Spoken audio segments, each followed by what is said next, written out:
heartbroken and horrified, alongside my Putney constituents, for the terror and attacks and hostage-taking, for the horrendous death and suffering and destruction in Gaza. I'd like to draw my members' attention to my register of interests. I've been on 2 trips to Israel and Palestine in the last 6 months.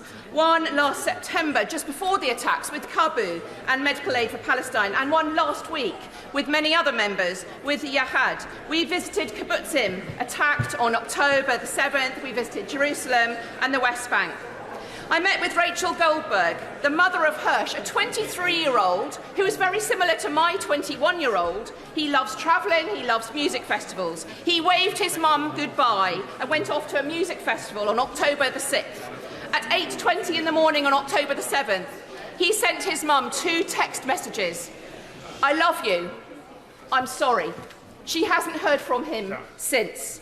Rachel's an extraordinary woman, his mother, and she summarised the war this way: "It's not a competition of pain and tears, it's just a bunch of pain and tears." We should learn from this. We should learn about solidarity both with the Jewish people and the Palestinian people, and find words to say that here and across our country. I would like to, in the short time, highlight issues of the West Bank. There can be no peace in Gaza without peace in the West Bank. But I went to a village destroyed by the illegal settler occupation. Settlers sound like a very nice farming fringe activity. It's not true. It's an illegal and violent occupation movement which undermines peace on the West Bank and in Gaza. They must be stopped now with more sanctions and calling out and dismantling the illegal outposts. So what needs to happen now? An immediate ceasefire, no attack on the 1.5 million people in Rafah, a surge of humanitarian aid, the release of the hostages, and a freeze on demolition of Palestinian homes in the West Bank and dismantling the settlement outposts.